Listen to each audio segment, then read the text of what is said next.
Welcome back to Be Kind Rewind. My name is Jillian Quick, and this is a show where we talk about the hottest movie and TV shows that will have you glued to your TV screen. And let's be honest, we're all guilty of binge watching a new show for hours. Speaking of guilt, Netflix released a new movie this year called The Guilty on October 1st. This movie stars Jake Gyllenhaal, who plays Joe, a troubled police officer who has been discharged from fighting crime on the streets to becoming a night shift 911 operator, answering emergency calls as he awaits a disciplinary court hearing.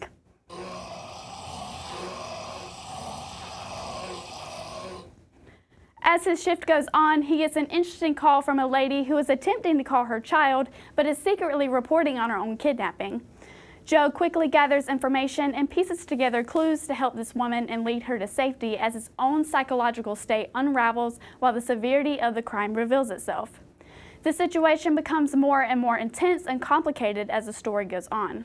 The film is focused in one setting from start to finish, so there are no cuts to the woman who was abducted or even other emergency workers on the other line. So we as an audience rely on Jake Gyllenhaal to help us guide through the story. We get to see Joe experience different emotions between fear, guilt, frustration, and anger. Secrets about Joe are revealed throughout the movie, and we get to understand why he has been discharged, why he is in so much trouble with the law, and what is going on behind the scenes.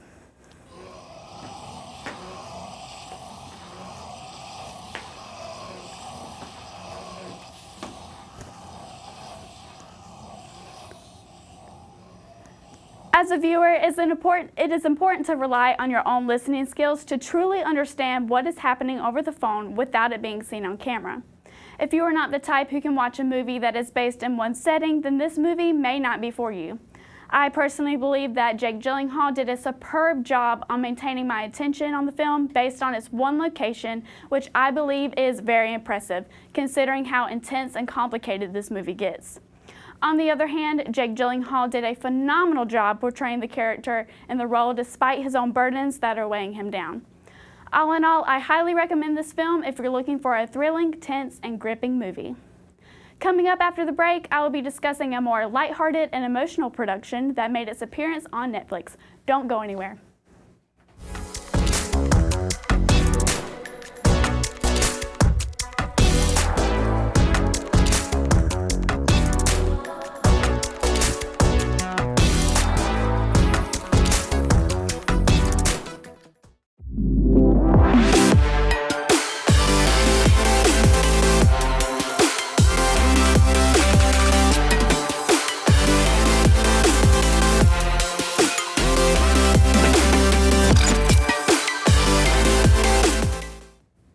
Glad to see you're back. Netflix recently released a new series in October called Made. This show features Margaret Qualley, who plays Alex on the show, a single mother who turns to housekeeping, all while escaping her abusive relationship and overcoming homelessness to create a better life for her 2-year-old daughter, Maddie. The series is composed of 10 episodes, all ranging for almost an hour long, full of characters with different situations, addictions, and health problems. This is an extremely heavy and emotional series and could be hard to binge watch considering how intense it gets. Alex escapes her dangerous living conditions in the first episode, and right off the bat, after she leaves, it seems like everything in her life gets worse the more the episode progresses, and we get to follow Alex along to see what obstacles she faces. Alex is faced with the challenges of not knowing who to turn to because she has unstable relationships with multiple family members. Sean, played by Nick Robinson, is one of the first main characters we meet in the series. He is suffering from alcoholism and is on the road to becoming sober, all to gain trust back from Alex and bring her and Maddie back home safely.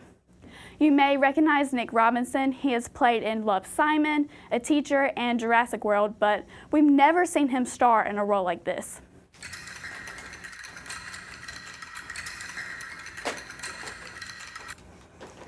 While watching the show, it was hard for me to figure out if I liked Sean or not. At first, he seemed like he was promising a better life for himself and his family, and he showed that he had changed.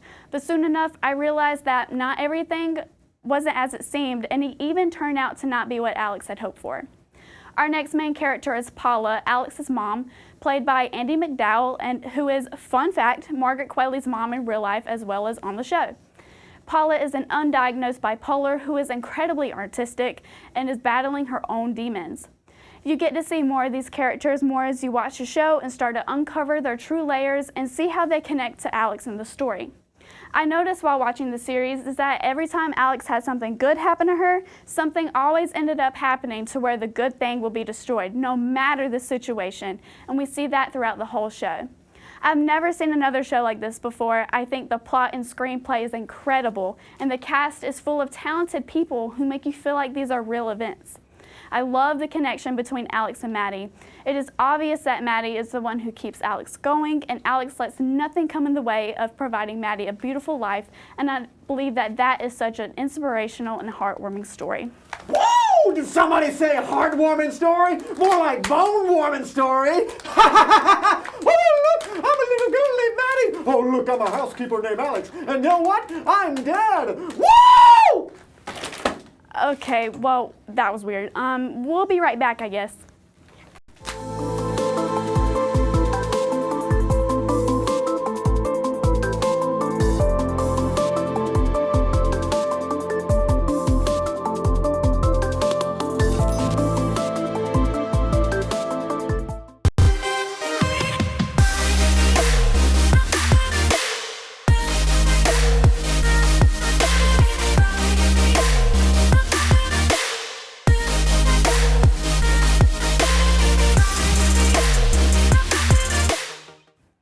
Welcome back to Be Kind Rewind Halloween edition. And as you can see, there's some creepy stuff going on here on set, but the show must go on.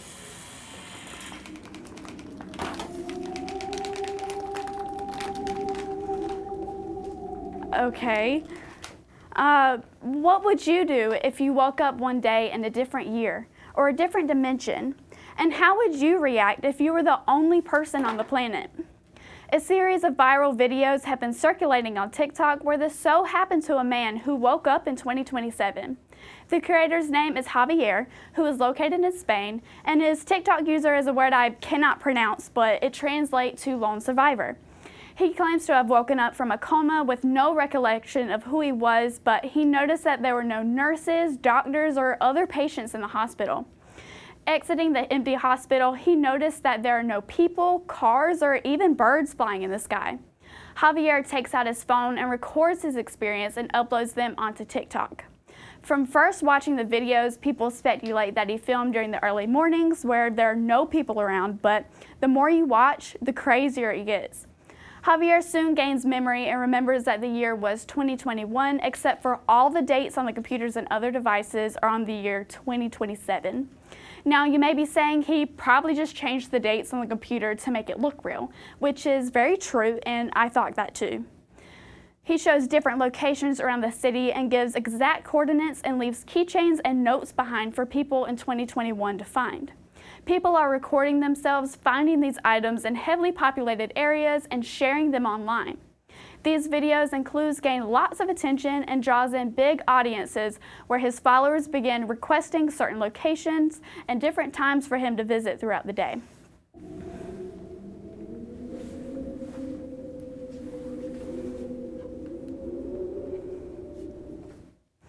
One comment suggests he visits a heavily populated area of the city with a clock in frame showing the time of 5:45 in the afternoon.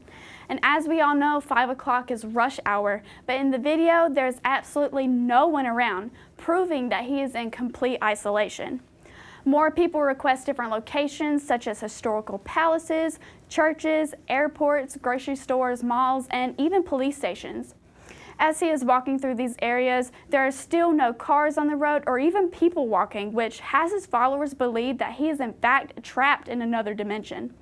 In one video, it shows him returning to the same hospital he woke up in on a search to find his medical records. When he finds his paperwork, it dates back to 2021.